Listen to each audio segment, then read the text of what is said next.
गुरु घासीदास बाबा छत्तीसगढ़ के महान संत, समाज सुधारक और सत्य के मार्ग दिखाए वाले गुरु रहे। ओमन के जन्म 18 दिसंबर 1756 में गिरौदपुरी छत्तीसगढ़ में होइस।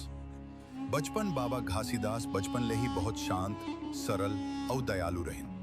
गरीब परिवार में जन्म लेके भी ओमन हमेशा भगवान और सत्य के बारे में सोचत रहे। छोटपने ले ही ओमन भेदभाव और छुआछूत के खिलाफ सोच रखते रहे।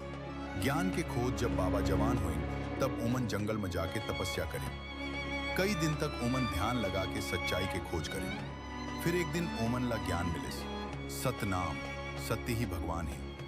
सतनाम पंथ के स्थापना ज्ञान मिलने के बाद बाबा घासीदास समाज में संदेश फैलाए लगे। सब मन के एक समान है, छुआछूत गलत है, शराब, झूठ और बुराई छोड़ना चाहिए, हमेशा सत्य के रास्ता में चलना चाहिए।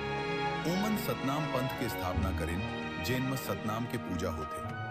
समाज सुधार। उस समय समाज में बहुत भेदभाव रहे, ऊंच नीच, जात पात बहुत ज्यादा रहे। बाबा घासीदास ये सब के खिलाफ आवाज उठाइन और कहें, मन के एक समान। ओमन गरीब और दबे कुचले लोगों का सम्मान दिलाए।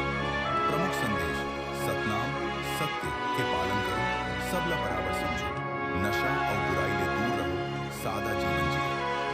अंतिम समय बाबा घासीदास अपन पूरा जीवन समाज सेवा में लगा दिया। ओमन आज भी छत्तीसगढ़ में भगवान के रूप में पूजे जाते हैं। निष्कर्ष, गुरु घासीदास बाबा हमन ला सिखाइन कि सत्य, समानता और मानवता सबसे बड़ा।